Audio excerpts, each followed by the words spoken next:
കവിഞ്ഞൊഴുകുമി അനുഗ്രഹം നിറഞ്ഞൊഴുകുമി അനുഗ്രഹം കവിഞ്ഞൊഴുകുമി അനുഗ്രഹം നിറഞ്ഞൊഴുകുമി അനുഗ്രഹം എൻ പാപവും ശാപവും ഒഴുകി ദൂരയാ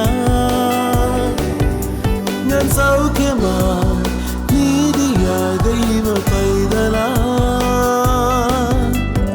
യേശുവിൻ സ്വന്തമായി തീർന്നു ഞാൻ എന്നെന്നും കവിഞ്ഞൊഴുകുമി അനുഗ്രഹം നിറഞ്ഞൊഴുകുമി അനുഗ്രഹം.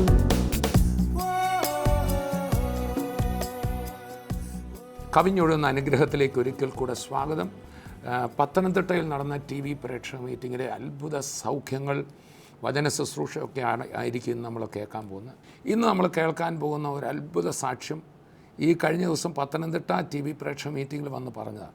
വർഷങ്ങൾക്ക് മുമ്പ് റാന്നിയിലൊരു വലിയ മെഗാ മീറ്റിംഗ് നമ്മൾ റാന്നി ഇട്ടിയപ്പാറ ഗ്രൗണ്ടിൽ നടത്തിയിരുന്നു. 4 ദിവസം ആ മീറ്റിംഗ് വെച്ചത്.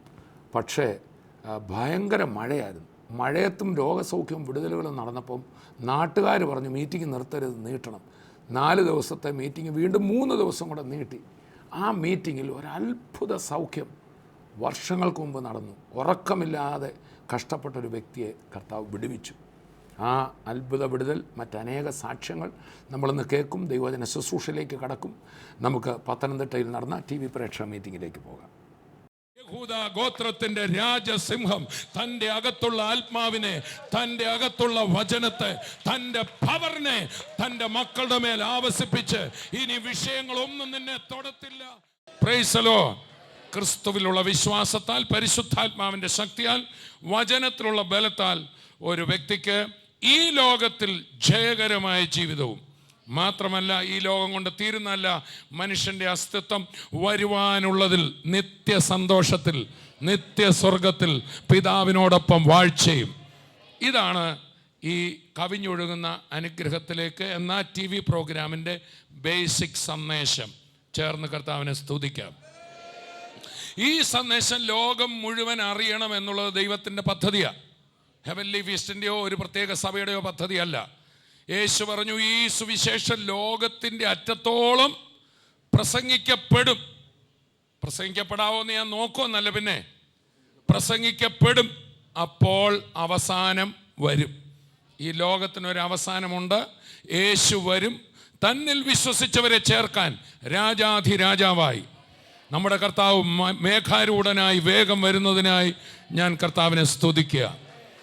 ആ വരവിന് മുമ്പ് എന്തൊക്കെ നടക്കുമെന്ന് യേശുവും അപ്പോസ്തലന്മാരും പറഞ്ഞോ, പ്രവാചകന്മാർ പറഞ്ഞോ, അത് മുഴുവൻ നമ്മുടെ കൺമുന്നിൽ അക്ഷരാർത്ഥത്തിൽ നിവൃത്തിയാകുമ്പോൾ, ലോകത്തിലെ ഭീകര സംഭവങ്ങൾ കേൾക്കുമ്പോൾ ലോകമനുഷ്യർക്ക് നിരാശയും പരിഭ്രമവും.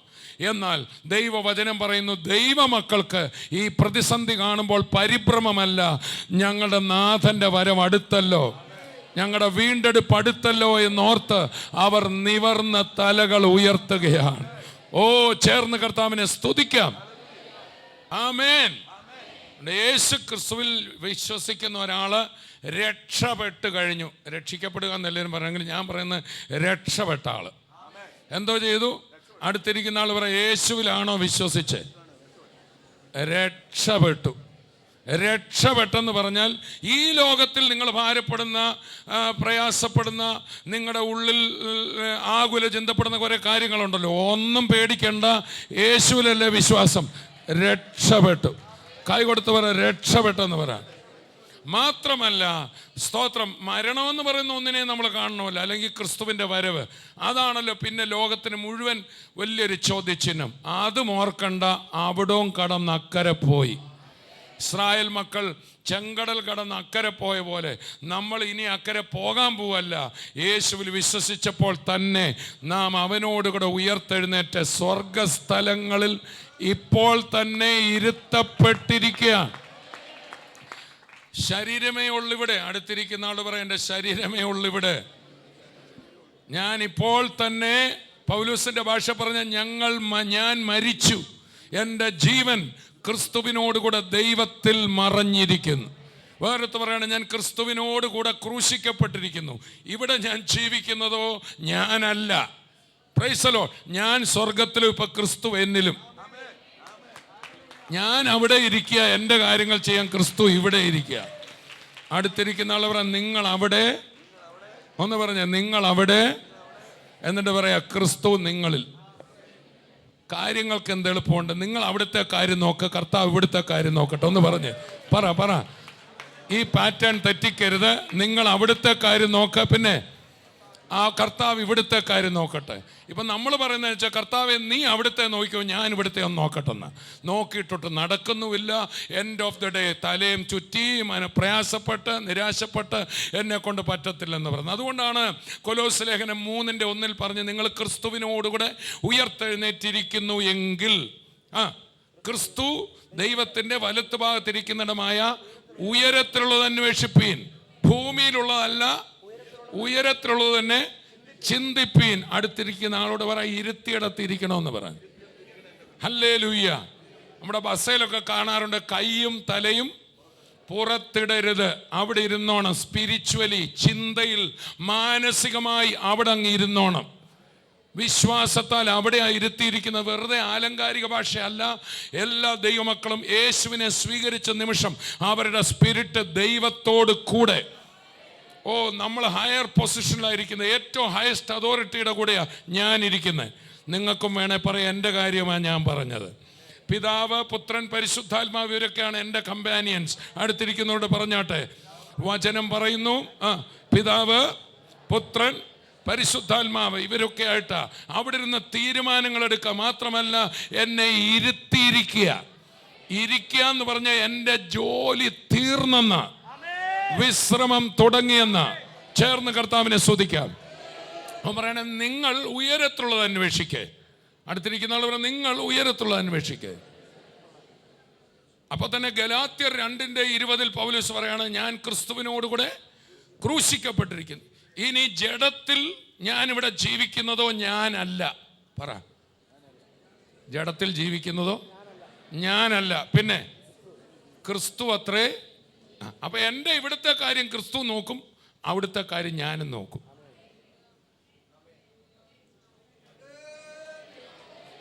അവിടെ പാട്ടുമൊക്കെ പാടിയിരിക്കുക. ചിലർ ഈ പാടാത്ത എന്താണെന്നറിയോ, മുഖമൊക്കെ ഭാരപ്പെട്ടിരിക്കുന്ന ഇവർ ഭൂമിയില്ല. ചിലരെന്തോ പ്രതിസന്ധി ഉണ്ടെങ്കിലും അതിനകത്ത് പാട്ട് പാടുന്ന കാണാം. അവരെവിടാ? സ്വർഗത്തില. കൈകൊടുത്തവർ ഇരട്ടിയടത്തിരിക്കണമെന്ന് പറയാം. ഇത് നമ്മുടെ മൊത്തം കാര്യങ്ങൾ നമ്മളങ്ങ് ഇടപെട്ടാൽ പിന്നെ കർത്താവ് എങ്ങനെ ഇടപെടുന്നത്? കർത്താവെ ചില പ്രാർത്ഥിക്കും. പ്രാർത്ഥിക്കുന്ന എന്തിനാണെന്നറിയോ? കർത്താവ് ഇടപെടാനല്ല, ഒരു മനസമാധാനത്തിന്. എൻ്റെ കർത്താവേ വിഷയമാണ്, ഇന്നതാണ് ഇതാണ് എന്നെല്ലാം പറയും. എന്നിട്ട് ഇവർ തന്നെ അതിനകത്ത് ഓടി നടക്കുക. അതായത് നമ്മളൊരു ഓഫീസിൽ ഒരാളുടെ കയ്യിൽ ഒരു ഫയൽ കൊടുത്തിട്ട് പിന്നെ നമ്മൾ അവിടുത്തെ ഉദ്യോഗസ്ഥൻ പറഞ്ഞു, സാറ് പറഞ്ഞു എല്ലാം ഞാൻ ചെയ്തോളാം, ധൈര്യമായിട്ട് പൊക്കോ. പിന്നെ നമ്മൾ വൈകുന്നേരം ആയപ്പം പുള്ളി കാണാതെ ആ ഓഫീസിൽ കയറി ഫയലെല്ലാം എടുത്ത് നോക്കിയാലോ? പറഞ്ഞേ, അങ്ങനെ ആരെങ്കിലും ചെയ്യുമോ? ഇല്ല. ആ ആൾ പറഞ്ഞു ഞാൻ നോക്കിക്കോളാം. പിന്നെ നമ്മളെന്ത് ചെയ്യണം? ഇങ്ങോട്ട് പോരണം. ഇന്നാൾ നമ്മുടെ മുഖ്യമന്ത്രിയുടെ ഓഫീസിൽ ഒരു മാനസിക അസ്വാസ്ഥ്യമുള്ള ഒരാൾ കയറി, ആരും അറിഞ്ഞില്ല. പുള്ളി നോക്കിയപ്പോൾ മുഖ്യമന്ത്രിയുടെ കസേരയിലൊക്കെ ഇരുന്ന് ഫയലൊക്കെ നോക്കുക. ഈ കർത്താവിനെ ഏൽപ്പിച്ച കാര്യത്തിൽ പിന്നെയും വിചാരപ്പെടുന്നവർ ഇതുപോലെ. ഹലോ, കർത്താവിനെ ഏൽപ്പിച്ച ഫയൽ പിന്നെയും വിചാരപ്പെടുന്നത് മുഖ്യമന്ത്രിയുടെ ഓഫീസിൽ കയറിയ മനോരോഗിയെ പോലെയാ. ഹലോ, അതുകൊണ്ട് അങ്ങോട്ട് ഏൽപ്പിക്കുക, സ്വസ്ഥനാകുക. അതാണ് ഫിലിപ്പിയ ലേഖനം 4 ജയിലിൽ കിടക്കുന്ന പൗലോസ് പറയാ, സന്തോഷിപ്പീൻ. എവിടാ പുള്ളി കിടക്കുന്നത്? ഒന്ന് പറഞ്ഞേ. ചുമ്മാ സന്തോഷിപ്പീൻ. ആളെവിടെ ഇരിക്കുക? പറഞ്ഞേ. എഫേസ് ലേഖനം എവിടെ പറയും? നമ്മളെ സ്വർഗസ്ഥലങ്ങളിൽ. അതെങ്ങനെയാ പൗലോസ്? നിങ്ങൾ ജയിലിൽ കിടക്കുകയല്ലേ? എഫേസ് ലേഖനം എവിടെ നിന്ന് എഴുതിയതാ? ഞാൻ ജയിലിലാന്ന് നിങ്ങൾക്ക് തോന്നുക, ഞാൻ സ്വർഗസ്ഥലങ്ങളിൽ ഇരിക്കുക, ഞാൻ സ്വർഗസ്ഥലങ്ങളിൽ ഇരിക്കുക. ഫിലിപ്പിയരോട് പറയാം, നിങ്ങൾ ഒത്തിരി പ്രതിസന്ധിയിലൂടെ പോവുക അല്ലേ? സന്തോഷിപ്പീൻ. കണ്ടില്ലേ, ഞാനിവിടെ ജയിലിൽ കിടന്നുകൊണ്ട് എന്ത് ചെയ്യുക? സന്തോഷിക്കുക. ഒന്നിനെക്കുറിച്ചും വിചാരപ്പെടരുത്. നിങ്ങളുടെ ആവശ്യങ്ങൾ സ്തോത്രത്തോടെ കർത്താവിനെ അറിയിക്കുക. അത്രയെന്ന് പറഞ്ഞാൽ നിങ്ങൾ ആ കൂടെയല്ലേ ഇരിക്കുന്നത്, ഉയരത്തിലല്ലേ ഇരിക്കുന്നത്, അങ്ങോട്ട് പറഞ്ഞാൽ മതി. അപ്പോൾ സകല ബുദ്ധിയെയും കവിയുന്ന ദൈവസമാധാനം. അപ്പോൾ പ്രശ്നക്കാരൻ ബുദ്ധിയാകട്ടോ, കവിയണം, ബുദ്ധിയെ കവിയുന്ന ഒരു സമാധാനം പ്രാർത്ഥിക്കുന്ന വ്യക്തിയുടെ ഉള്ളിലുണ്ട്. പ്രാർത്ഥിച്ചാൽ പോരാ, പ്രാർത്ഥിച്ച് കാര്യം അങ്ങോട്ട് കൊടുക്കണം.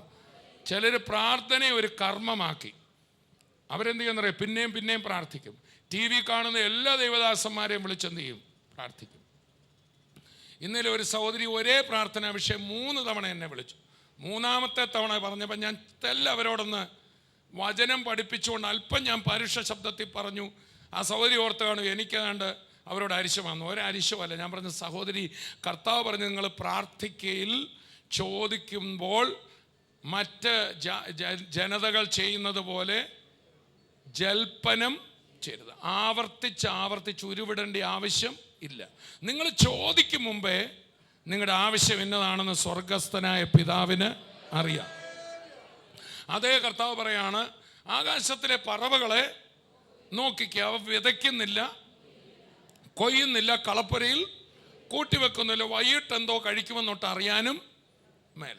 ഇവിടെ നമ്മളൊക്കെ വളരെ ഭാരത്തിലാണ് വന്നിരിക്കുന്നത്. അടുത്തിരിക്കുന്ന ആൾ തന്നെ രാവിലെ നല്ല വീട്ടിൽ കഴിച്ചിട്ടല്ലേ വന്നെന്ന് ചോദിച്ചു. ഇനി ആ കയ്യെ ചെറുതായിട്ടൊന്ന് ഞെക്കി ചെറിയൊരു വേദന കൊടുത്തിട്ട് ചോദിച്ചേ, ഉച്ചക്കത്തെ റെഡി അല്ലേന്ന് ചോദിച്ചേ. നമ്മൾ ദൈവമക്കളുടെ കർത്താവ് പറഞ്ഞു, നിങ്ങൾ നാളെക്കുറിച്ച്, ഇപ്പം നമുക്ക് നാളെക്കുറിച്ച് വിചാരമില്ല. നാളത്തെ എല്ലാം ഓക്കെ, നാളെ കഴിഞ്ഞതിനെ കുറിച്ചാണ് ഇപ്പം വിചാരം.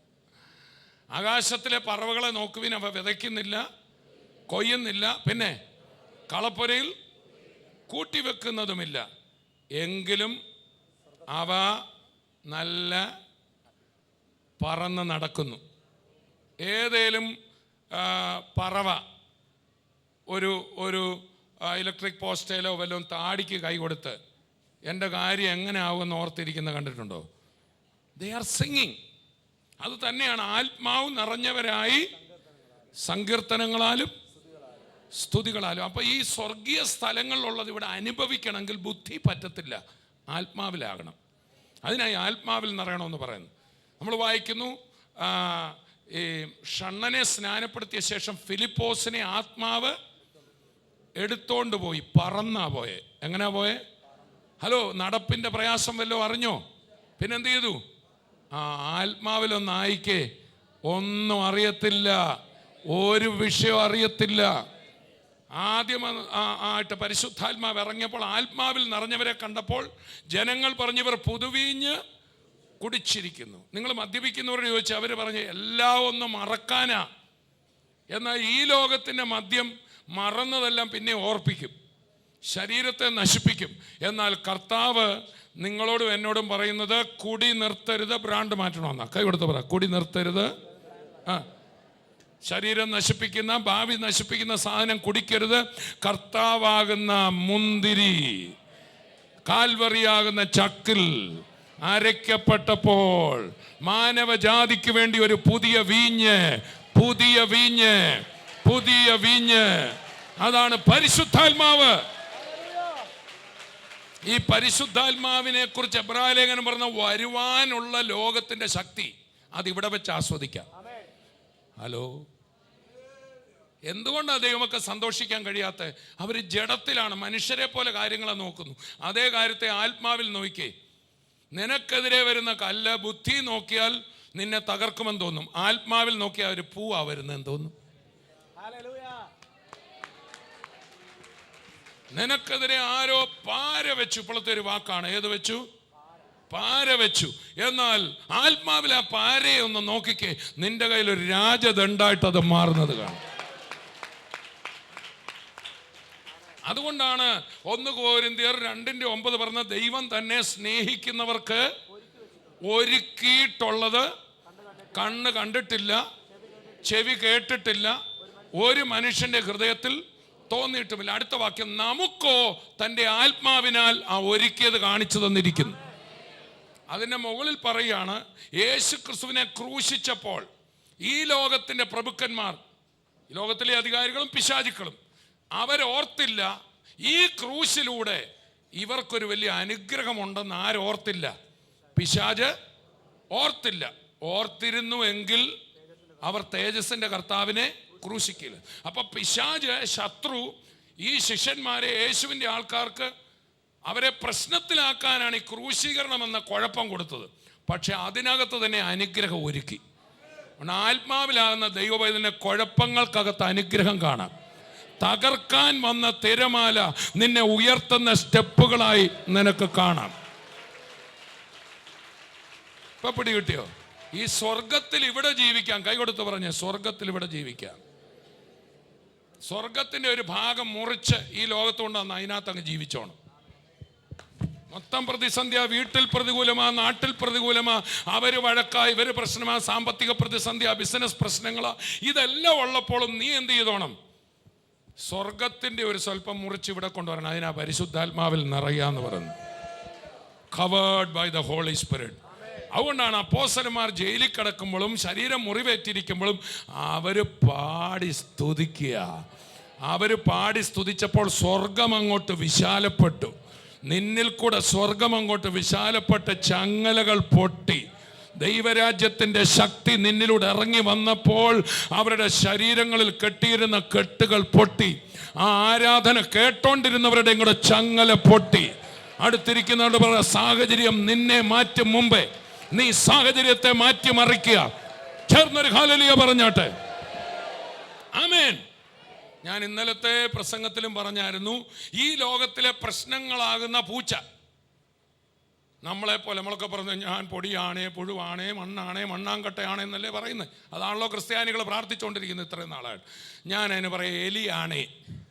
ഇതുവരെ ആരും ഉപയോഗിക്കാത്തൊരു പ്രാർത്ഥനാവാചകം ഞാൻ പറയാം, ഞാൻ എലിയാണേ. വിഷയങ്ങളാകുന്ന പൂച്ച, നമ്മളാകുന്ന എലി എന്ത് ചെയ്തുകൊണ്ടിരിക്കുക? ഓടിച്ചുകൊണ്ടിരിക്കുക. അപ്പം നമ്മൾ ഓടി യേശുവിനടുത്ത് ചെല്ലുമ്പോൾ ഞാൻ കാര്യം പറയാം, പൂച്ചയെ കൈകാര്യം ചെയ്യണമെന്ന് പറഞ്ഞ് നമ്മൾ ചെന്നത്.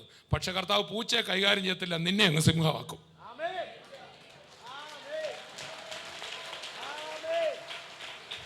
അടുത്തിരിക്കുന്ന ആൾ പറയാം, നിന്റെ പ്രശ്നങ്ങളല്ല മാറ്റിത്തരുന്ന, നിന്നെ ആള് മാറ്റുകയാ. ഒരുവൻ ക്രിസ്തുവിലായാൽ അവൻ പുതിയ സൃഷ്ടിയാ. ഓ, കരം അടിച്ചു കർത്താവിനെ സ്തുതിക്കാം. അടുത്തിരിക്കുന്ന ആളോട് പറയാം, എലി പോലിരുന്ന നീ ഇപ്പം പുലി പോലായല്ലോ. ആഹാ, അതാണ് യേശു കർത്താവ് ചെയ്യുന്നത്. യഹൂദ ഗോത്രത്തിന്റെ രാജസിംഹം തൻ്റെ അകത്തുള്ള ആത്മാവിനെ, തൻ്റെ അകത്തുള്ള വചനത്തെ, തൻ്റെ പവറിനെ തൻ്റെ മക്കളുടെ മേൽ ആവസിപ്പിച്ച് ഇനി വിഷയങ്ങളൊന്നും നിന്നെ തൊടത്തില്ല. നിന്നെ കണ്ട് വിഷയങ്ങളോടും. കരങ്ങൾ തട്ടി വായ് തുറന്ന് കർത്താവിനെ ആർപ്പോടെ ഒന്ന് സ്തുതിച്ച് ചേർന്നൊരു ഹല്ലേലൂയ പറഞ്ഞ് യേശുവേ നാമം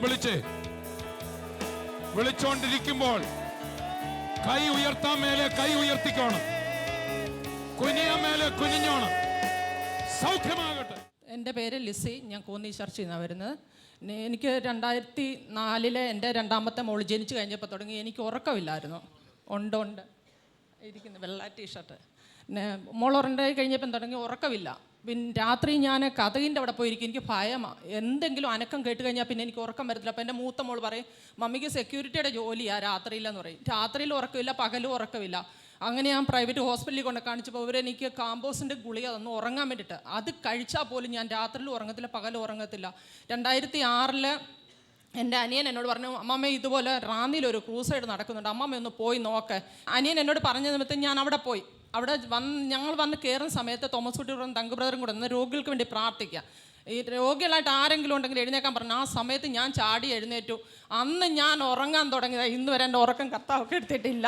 ഇന്ന് സുഖമായിട്ട് ഉറങ്ങാൻ എനിക്ക് കട്ടിൽ കിട്ടിയാൽ മതി. എത്ര നാൾ ഈ ഉറക്ക പ്രശ്നം ഉണ്ടായിരുന്നു? 2004 തുടങ്ങി 6 വരെ ഉണ്ടായിരുന്നു. 6 എനിക്ക് സൗഖ്യം കിട്ടുന്നത്. അത് കഴിഞ്ഞ് പിന്നെ ഇന്ന് വരെ ഒരു 10 വർഷമായിട്ട് ഒരു കുഴപ്പമില്ല. കാരമടിച്ചൊന്ന് കർത്താവിനെ. അതുപോലെ 2011 എനിക്ക് ഹെപ്പറ്റൈറ്റിസ് ബി പിടിച്ചു. എങ്ങനെയാണെന്ന് എനിക്കറിയത്തില്ല. പക്ഷേ എനിക്ക് അസ്ഥികൾക്കെല്ലാം ഭയങ്കര വേദനയായിരുന്നു. ഇവിടെ പ്രൈവറ്റ് ഹോസ്പിറ്റലിൽ കൊണ്ട് കാണിച്ച് 17 ദിവസം എനിക്ക് സന്ധിവാതമാണെന്ന് പറഞ്ഞ് അവർ ചികിത്സിച്ചുകൊണ്ടിരുന്നു. പക്ഷേ ഈ മഞ്ഞപ്പിത്തമാണെന്ന് എൻ്റെ ശരീരത്ത് പോലും അറിയത്തില്ല, യൂറിനിൽ അറിയത്തില്ല, കണ്ണിൽ അറിയത്തില്ല, ഒന്നും അറിയത്തില്ല. അവസാനം എനിക്ക് ഒരു പാത്രം പോലും എൻ്റെ കൈ കൊണ്ട് എടുക്കാൻ വയ്യ. എൻ്റെ വലിയ മോൾ എന്നെ പൊക്കിയെടുത്ത് ഹോസ്പിറ്റലിൽ കൊണ്ടുപോകുന്നത്. ആ സമയത്ത് പുഷ്പഗിരി ചെന്ന് കഴിഞ്ഞപ്പോൾ 5 ഡോക്ടർമാർ, 5ാമത്തെ ഡോക്ടറാണ് വന്ന് എൻ്റെ അസുഖം കണ്ടുപിടിക്കുന്നത്. അവിടുന്ന് അപ്പോഴത്തേക്ക് 28 ഹെപ്പറ്റൈറ്റിസ് ബി. അവിടുന്ന് എൻ്റെ കർത്താവിനെ പൂർണ്ണ ആരോഗ്യത്തോടെ, പൂർണ്ണ സൗഖ്യത്തോടെ ഇതുവരെ എൻ്റെ കർത്താവ് നിർത്തി. ഒരു കുഴപ്പമില്ല. എൻ്റെ യേശു എന്നെ വിടുവിച്ച്. ഞാൻ പ്രാർത്ഥിക്കുമായിരുന്നു. അന്ന് ഞാൻ ഉറച്ച് വിശ്വസിച്ചു എൻ്റെ കർത്താവ് എൻ്റെ കൂടെ ഉള്ളതുകൊണ്ട് എൻ്റെ ജീവൻ ഒന്നും സംഭവിക്കത്തില്ല എന്ന് ഞാൻ പൂർണ്ണമായിട്ട് എല്ലാവരോടും എപ്പോഴും പറയുമായിരുന്നു. ഞാൻ എൻ്റെ കർത്താവിനോട് ഒരു കർത്താവ് നീ എന്നെ നിർത്തിയതെങ്കിൽ നിൻ്റെ സാക്ഷിയായിട്ട് ഞാൻ ലോക അന്ത്യം വരെ നിനക്ക് വേണ്ടിയിട്ട് ഓടേണ്ട മകളാ, അതുകൊണ്ട് എന്നെ നീ പൂർണ്ണമായിട്ട് സൗഖ്യമാക്കിയേ മതിയാകത്തുള്ളൂ. ഇന്ന് ഞാൻ കർത്താവിന് സാക്ഷിയായിട്ട് നിൽക്കുന്നു. ആ അസുഖം മൊത്തത്തോടെ മാറി. ബ്ലഡിൽ നിന്ന് പോലും എൻ്റെ കർത്താവ് 4 മാസമായപ്പോൾ എടുത്ത് കളഞ്ഞു. ഹെപ്പറ്റൈറ്റിസ് ബി ഇല്ല. ഡോക്ടർ പറഞ്ഞ് 6 മാസം കഴിഞ്ഞിട്ടേ ഞാനിത് ബ്ലഡ് പരിശോധിക്കത്തുള്ളൂ എന്ന് പറഞ്ഞു. ഞാൻ എൻ്റെ നിർബന്ധത്തിന് പറഞ്ഞു, ഡോക്ടറെ എൻ്റെ പൈസയാണ് പോകുന്നത്, ഡോക്ടർ ഇത് നോക്കണം, എൻ്റെ ഹൃദയത്തിൽ പറയുന്നത് എനിക്കില്ല എന്ന് പറയുന്നത് പറഞ്ഞു.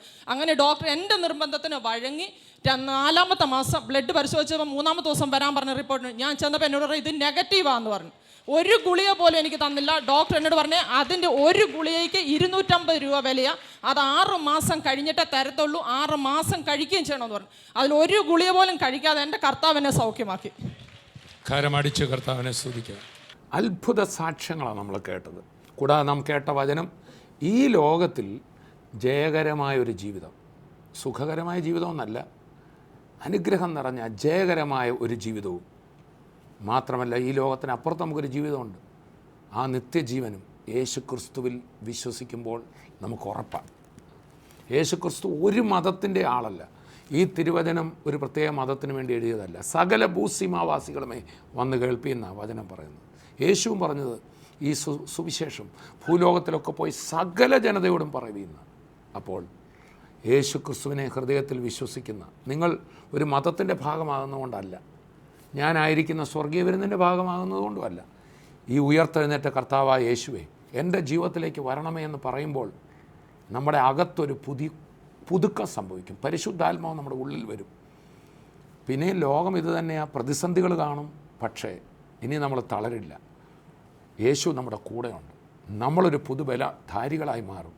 നമ്മളതിനെ മറികടന്ന് അപ്പുറം പോകും. മാത്രമല്ല, മരണവും ഇനി നമ്മളെ പല്ലളിച്ച് കാണിക്കത്തില്ല, നിന്നെ ഞാൻ വിഴുങ്ങുമെന്ന് പറയത്തില്ല.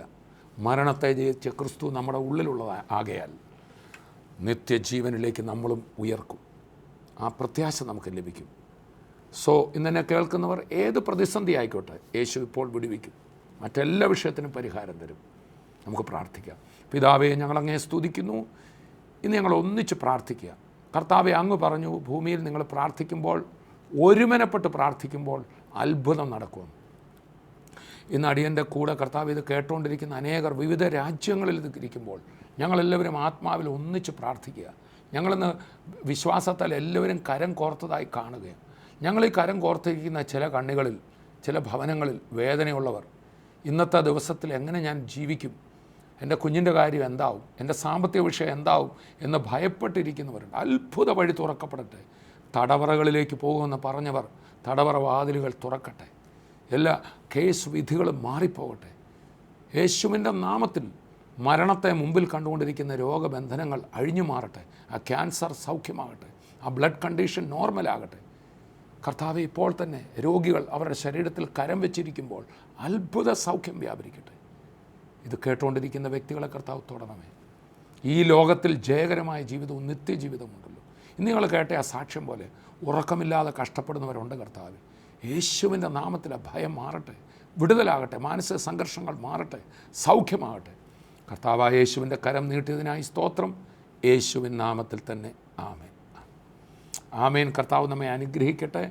അടുത്ത എപ്പിസോഡിൽ വീണ്ടും കാണാം. അതുവരെയും കർത്താവായ യേശുവിൻ്റെ ദിവ്യ സമാധാനം നമ്മുടെ കൂടെ ഉണ്ടായിരിക്കും. I bless you in Jesus name. बहते हुए खून की धार क्रूज से देखो आती है, बहते हुए खून की धार। ओ मसीह, तूने हमको सिखाए प्रेम की परिभाषा को। तूने हमको सिखाए प्रेम की परिभाषा को।